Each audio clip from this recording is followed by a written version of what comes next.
Hello everybody, welcome to Overrated Bucket. Subscribe to the channel if you have not already and drop a like on the video. It only takes 1 second and it makes a massive difference in how the video performs in the YouTube algorithm. So we are back with hot takes, which I've just been ever so consistent with. But yeah, let's get into it. If/when it happens, Dame Jimmy Bam is the best big three the NBA has ever seen. Not sure we've ever seen a big three with all of them being top 20 players at the same time. Maybe you can make the debate for Brooklyn, but this is much more well-rounded. Yeah, the Brooklyn Nets big three was undoubtedly 3 top 20 players, and even the 08 Celtics, obviously Ray took a significant role reduction in Boston, but I would argue he was at least on the precipice of top 20 at the bare minimum. Either way, as you point out, the fit difference is significant there because you have guard, wing, center. You have one star level player, and in the case of wing and point, superstar level player. It's the most well-rounded big three I think there may have ever been in terms of pure basketball fit, and it's up there in terms of some of the most talented big threes that there have ever been. It is no doubt not the most talented, but it is a very, very talented big three to be sure. So because of that, I think Miami is my favorite coming out of the East after they trade for Damian Lillard, which I'm quite confident is going to happen. We're just sitting here pretending like there's some other result likely, but it's all just a game. Yeah, I really think Miami is going to be terrifying with Damian Lillard, and I really, really, really love that fit. Every NBA player nowadays has the potential to be an all-star, but the difference in the circumstances changes everything. That is not true at all.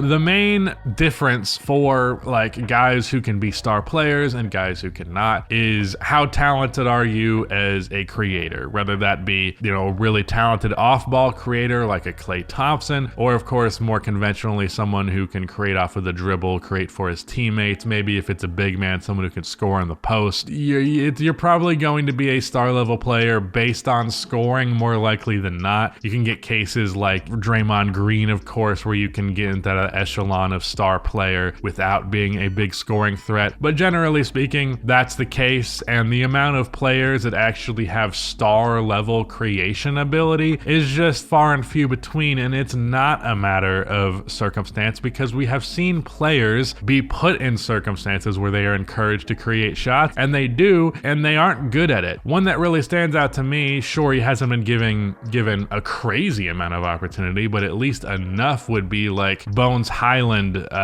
from Denver and the Clippers, for example. Player who's gotten plenty of opportunities to create shots. Didn't mean he was very good at it. Not to single in on Bones Highland, that's just the example that's coming to my mind right now. It's not just give this guy a chance, he'll be a star, because if that was the case, why would players not be getting opportunities more often? Why would teams that suck not give more opportunities to players that supposedly have this potential to be a star as a matter of their circumstances? That's just such a reductive way to look at it. Like, a lot of people are good at basketball these days, but ultimately, when you have a pool of talent, only a certain percentage of that talent can be star level. Sure, there are guys that might be role player guys who could have been in that echelon given those circumstances, but that does not mean that that applies to everyone or even a substantial amount of players. Austin Reaves could be a 25 point per game guy. I do gotta say about Austin, I don't know if he could be a 25 point per game guy on a very good team, but I do think he could be a 25 point per game guy on a not very good team because he kind of has the perfect skill set to put up points, which is he is a very talented shooter. He's a pretty good finisher. He has decent enough creation off of the dribble, and he is really, really, really good at getting to the free throw line. And that ability, the ability to draw contact and just get free points regularly, that is pretty much the mark of someone who's going to go from someone who could be like an 18 point per game scorer to someone who can get to 25, 27, 30 points per game. I don't know that that's a threshold he would cross regularly, but could you convince me there was a year where he averaged 25? Sure. I mean, I'm pretty sure Tyler Hero averaged 22 last year. I think Austin Reaves is in a similar tier to him.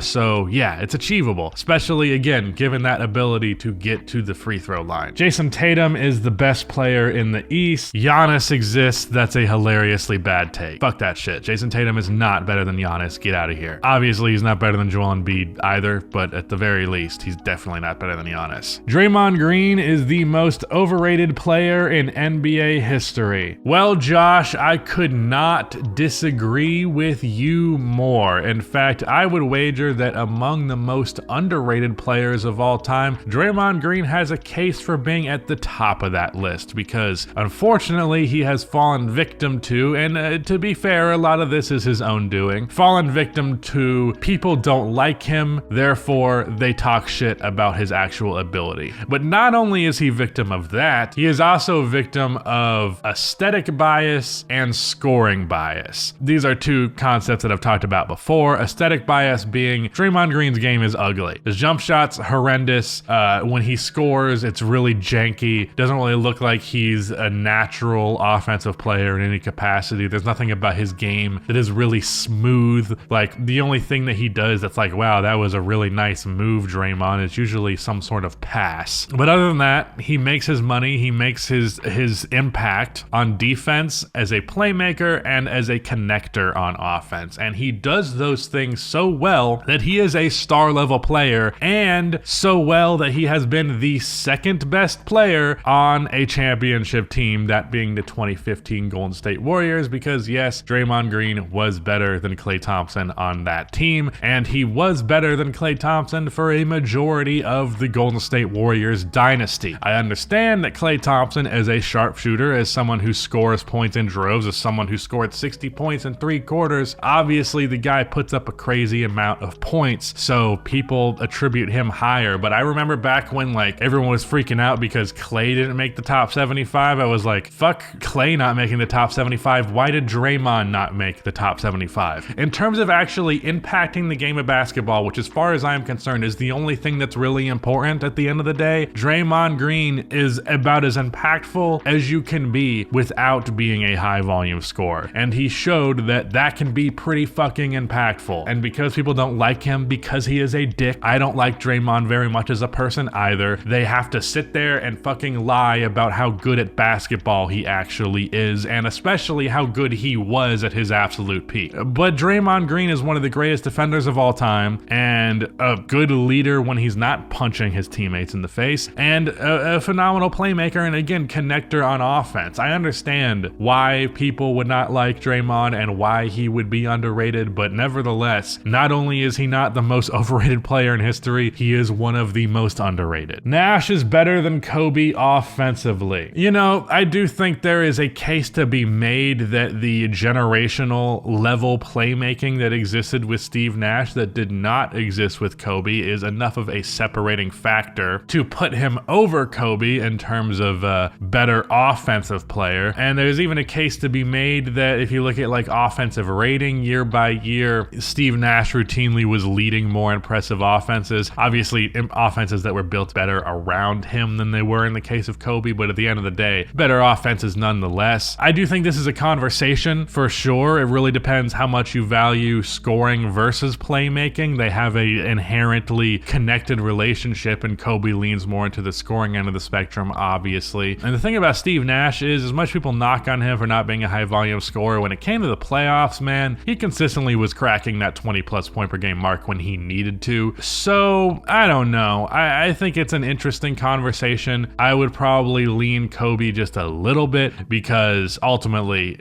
being just that relentless and unstoppable as a scorer has a lot of value, and you guys all well know how I feel about playmakers dominating the playmaking to the degree that Steve Nash did, to the degree that Jason Kidd did, Rajon Rondo later in his career, John Stockton obviously, and that limitation, the fact that he had to do so much with the playmaking that it ultimately hurt the team, that's probably where I would put Kobe over Nash, but it's a conversation for sure. I don't even know why this is considered a hot take at this point, but Pascal Siakam is one of the most underrated players in the league, and not like most people will tell you, like top 25 to 35, but top 20. I agree with this take. Pascal Siakam is someone who I have been very back and forth with throughout my entire career. When he was in that Toronto run in 2019, I liked him a lot. The moment he became the lead option, I stopped being a big fan because I saw a lot of people project this like lead option ability onto him that I just did not see. And while I still think Pascal Siakam ultimately proves best to be a second option, option. He is a lot better of a first option than I ever thought he could be, and really just mediocre talent outside of a few names for Toronto is ultimately why they have not been very successful the past few years. But like in terms of versatility, Siakam is up there with some of the best of them, and his mid-range shot has gone to a point.